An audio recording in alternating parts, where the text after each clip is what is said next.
my specialization, my area of specialization is the business of media and entertainment. And what I'm going to do, because Saba has decided that we will do a more interactive session with lots of questions flowing between us and among us, between the audience and the panelists. I'm just going to contextualize where news media is today, and then, we can jump into the discussion. First of all, I think the whole word news media is now tainted by the word television news. So news media is not just television news, but our imagery. The moment I use the word news media, what jumps to your mind is some anchor shoving a mic somewhere and doing something. So that has, first of all, I think it's overwhelmed all our mental imagery around what news is about in this country. But the fact is there are thousands and thousands of very good brands churning out very good news and analysis. We choose to focus on the lowest common denominator, which is true for films, which is true for a lot of cultural products. That's our problem. But the fact is that there is abundance of variety in this country. Now, in that, have standards fallen? Is news becoming more like fiction? Is tabloidization the order of the day? Yes, standards have been falling. And I've been part of the business for 20 years. I've been analyzing the business for 12 years. There are three things I'll say about the news business, and then I'll move on, because I think really we need to get other people into this discussion. One, it's a very young business. Most newspapers started venturing out only in the beginning of this millennium. So it's a very young business. Television industry really opened up only after NDTV and Star News broke. That was in 2003, 10 years back. In 2005, the first deluge of news channels in this country began. If I did a timeline, you'll be surprised at how young the television news industry is and how young the newspaper industry as we know it, though it's more than 200 years old in this country, really how young it is in terms of the number of brands that you see now, like Jagran, for example, has more than 232 sub-editions. So it is a reasonably young industry, especially in the electronic form.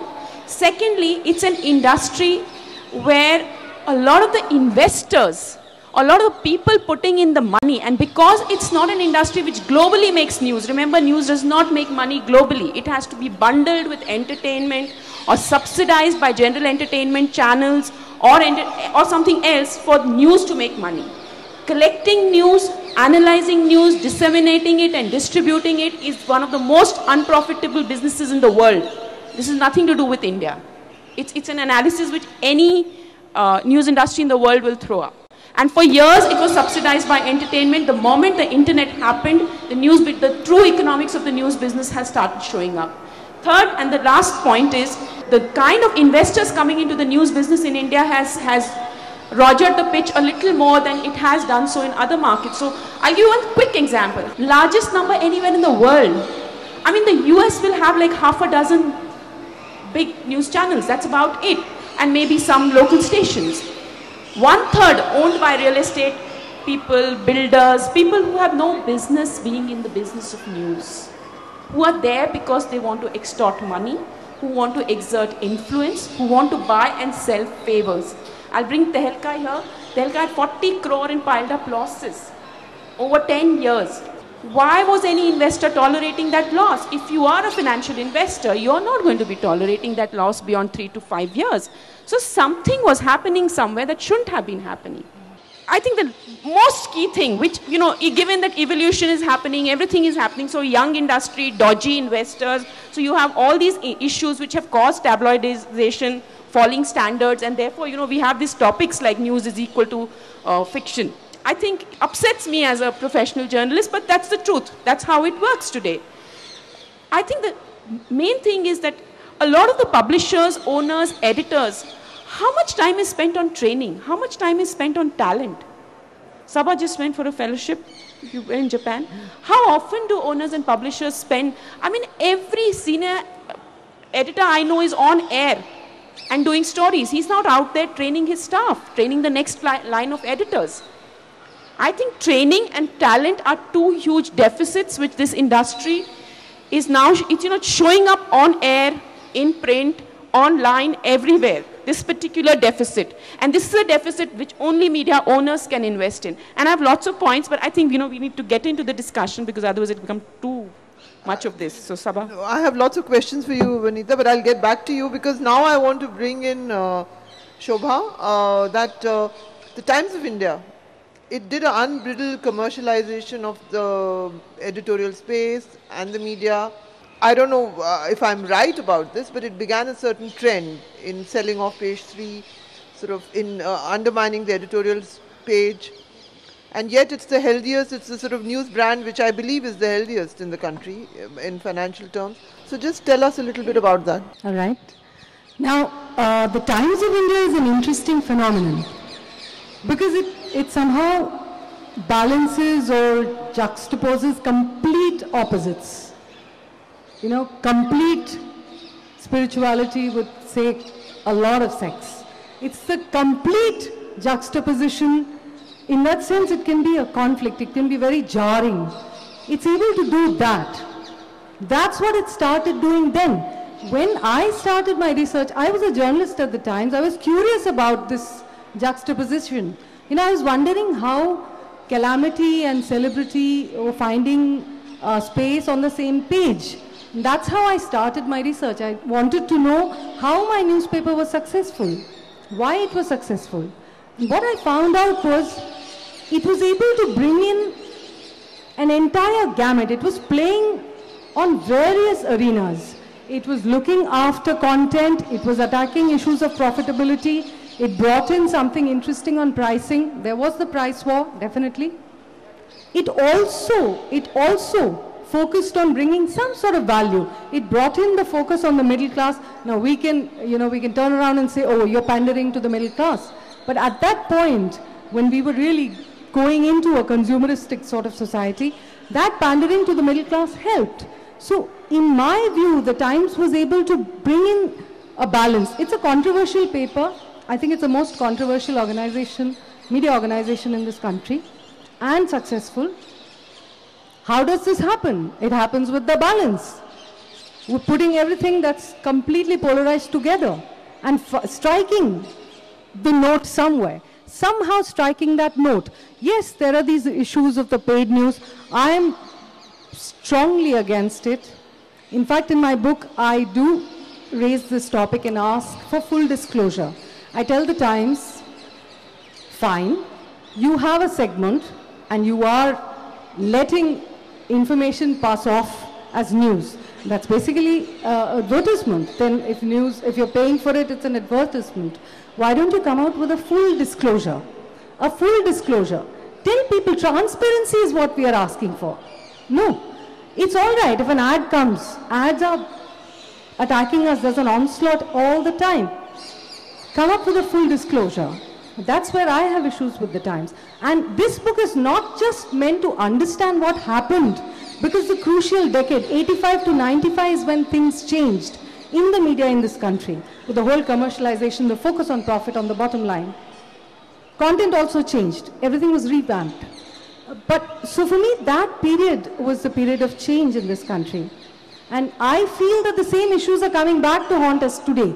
We're again talking of content. What sort of content are we getting? Again, profitability and profits are under discussion. The survival of, the electronic medium of print. Newspapers in the world are folding up. The digital space is eating up print in many parts of the world.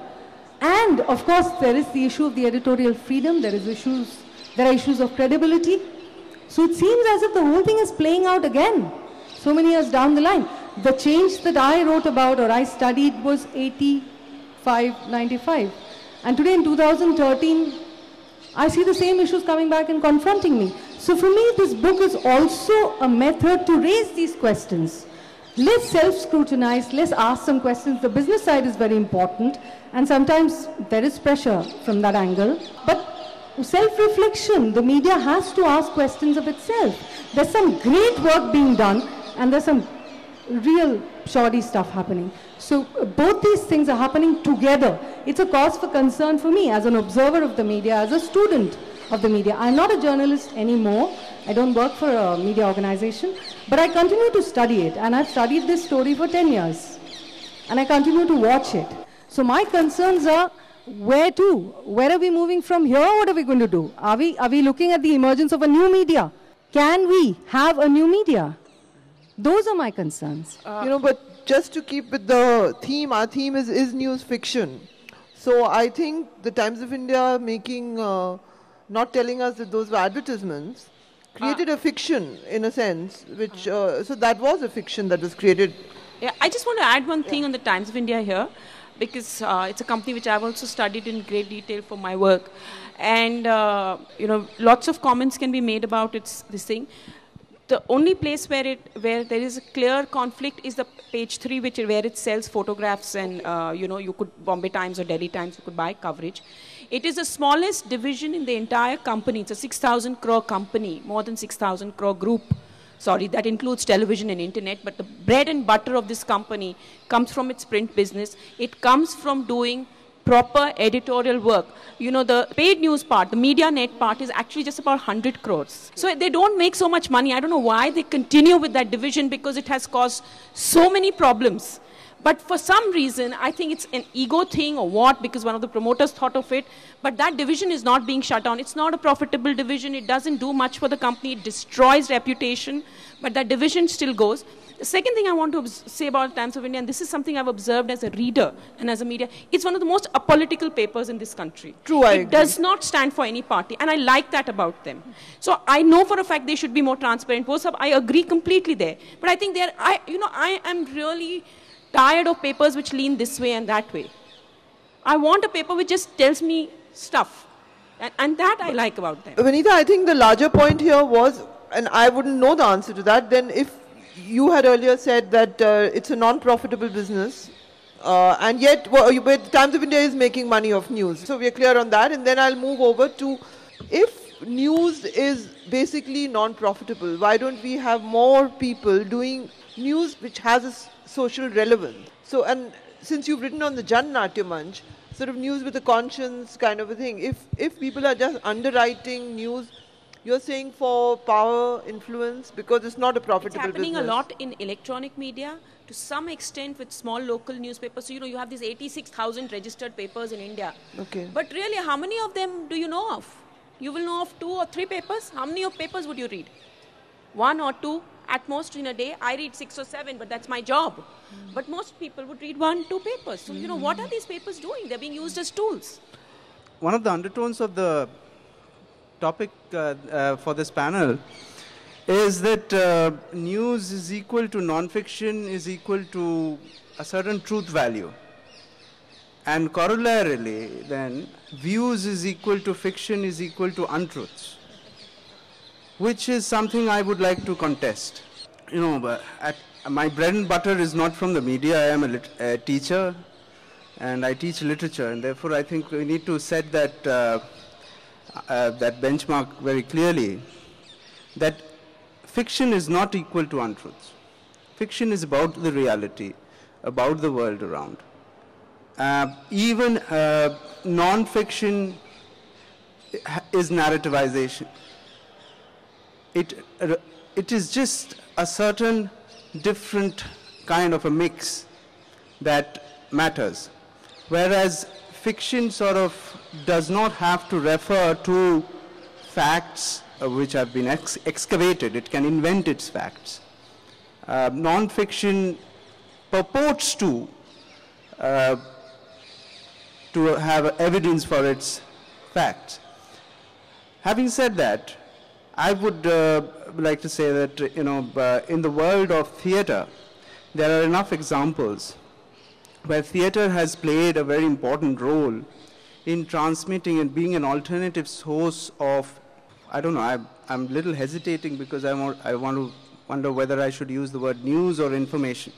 I would like to say that news, it's been all over the place. I mean, because the fact that theater is a medium which requires very little capital. It basically requires human dedication and commitment to participate in the rehearsals and go and sort of act it out in front of people. I mean, in various countries and in various revolutionary societies, there have been various instances of popular theater, and I just speak of one of them, and there is a particular form called living newspaper. A living newspaper is where a group moves from town to town, village to village, locality to locality, and enacts news events for the audience there. The advantage of this kind of a medium is that the news is, it's not merely news, it's also analyzing the happenings, the events that are happening around. And it refers to the needs of that particular population. It's much closer to the particular audience because they can always adapt themselves. So in this particular case then, what they are putting up is a play which is supposedly fiction, but they are dealing with reality, with events, with real life relationships among people, what is going to affect them. Now, the difference, I think, importantly is for us to understand, it is very important for us to understand that news also is narrative. When you're telling news of what happened, let us say this morning, you are telling a story. And in fact, in newsrooms, a news report is actually referred to as a story. Right? And so we should not forget the fact that the news is a narrative. And what is a narrative? A narrative is a selection of specific elements of an event or an incident and ordering it in a particular way, thereby analyzing it. So there is a certain bias.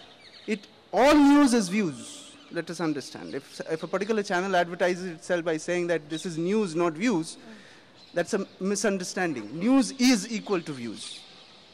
So you cannot probably tell somebody something that has happened without sort of also providing an analysis of it. I think it's important that... I would disagree, but we'll, very strongly with that. I think any journalist knows there's also something that's happened. Yeah. There are the facts and there is the news at a certain level, and there are very clear decisions by different publications on this, whether you want to go with a spin on the story, but there are also events that happen which a rigor of a journalist is when you've covered that for some years and you understand this is news, this is what has happened. These are the 3 paragraphs that make up the news story. So I contest that very strongly, and I think it's very bad journalism to just run with views all the time and to say and to undermine even saying all views is news. News is something you need to find out for yourself, otherwise you're going to get a lot of views which are not even rooted in any sort of sense of reality, and the problem of credibility of the media, which is increasing. There's a lack of credibility in the media because you have a lot of people going around giving views who have not covered the news. So this is... but they say that journalism is also one form of recording contemporary history. Part of the most sort of combative TV discussion as a regular there. It's driven not by so much ideology, I'm not sure about ideology, as by the desire to grab the eyeballs and to create entertainment. So, it's not without its consequences. So I would disagree with you about that. And it also means a loss of credibility for quality journalism, because all you need to do is have a shouting match at night and have a national agenda and set the national agenda, and indeed they have succeeded also to a large extent. But a lot of the channels. Without credibility, there is no point of being a news organization, because that's the core of what runs. You could fritter away the credibility, and then you will have don't have a business left. Also, I'm sorry. That's how it is. Globally, the most profitable news, the Economist, you take New York Times, these profitable publications run on good journalism.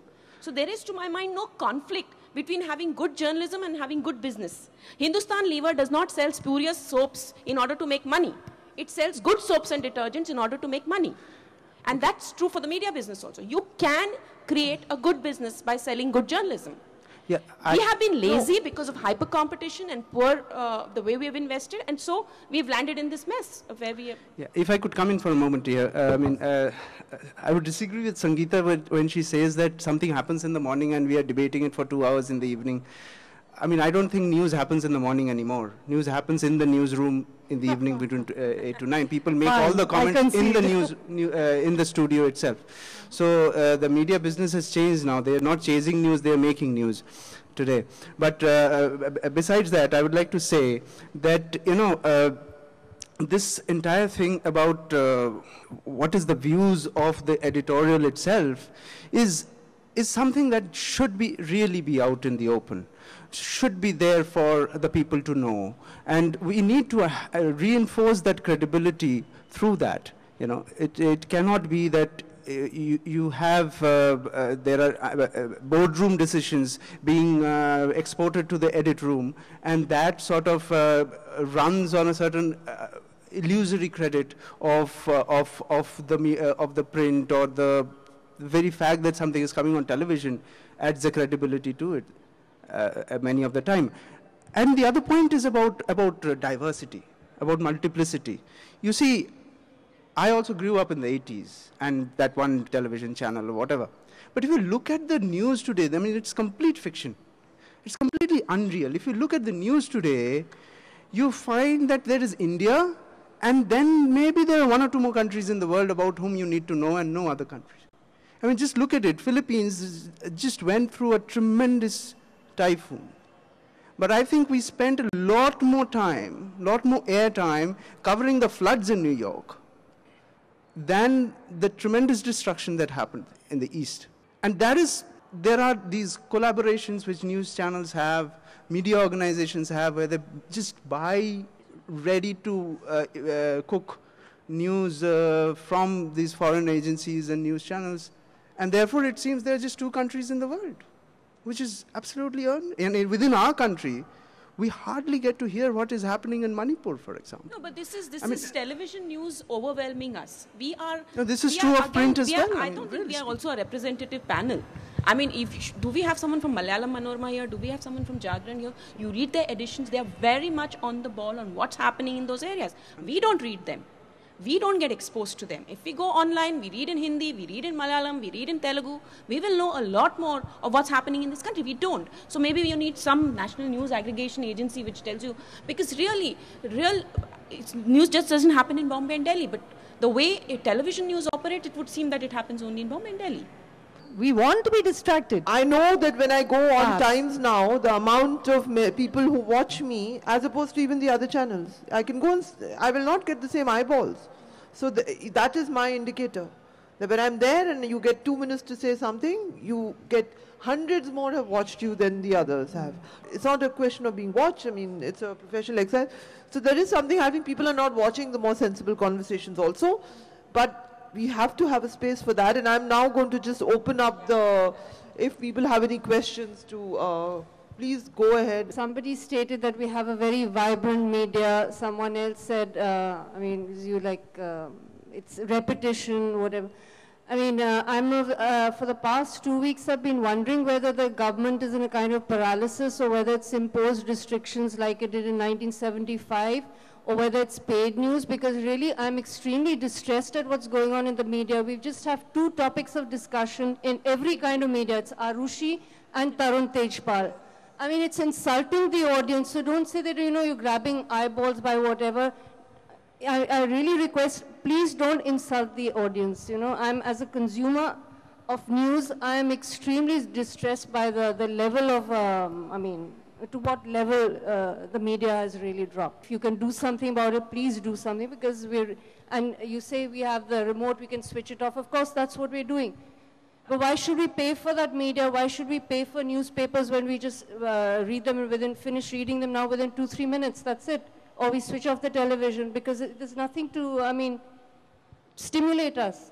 Well, I'm not television news, and I don't cover political or general news. But if I can just comment back, since yours is a comment, I'll just comment back. I completely agree with you. I don't watch news channels. I stopped 1 year back. I'm a very happy news consumer, so I don't watch television news at all. If I do want to watch, I watch BBC, I watch Al Jazeera, and I watch NDTV. It's a choice I made as a consumer. But even NDTV is just... One sec. This is my choice. I'm telling you my choices. And you're saying, why should you pay? Now, that's a question I can deal with. For most news channels, you don't pay. They come free. They're subsidized by advertisers. For most newspapers, you don't even pay 1/100th of the cost of the newspaper. So, as subscribers, are we willing to pay 200 rupees for a good quality news channel? That's a question we have to ask ourselves. Yeah. I'd like to second what Vanita said. We don't pay for the news. The advertisers buy us. Yeah, exactly. If you switch off that remote, then you're preventing yourself from becoming a commodity. The viewer is a commodity which is being sold by the newspaper to the advertisers. right? See, the Times of India has a mantra. It is aggregating relevant audiences for the advertiser, which in television is your TRP game. The same thing. If we stop watching a channel, it can't survive. Why aren't we watching the debates on Rajya Sabha? In fact, Rajya Sabha television, I noticed, debates, by the way. It has the most interesting debates on the media. I ask my friends, why aren't we discussing the media, yaar? Although I'm out of the media, but because I am a student of the media, why aren't we discussing the media? Why we can get better. We've been around for so long and we've experimented.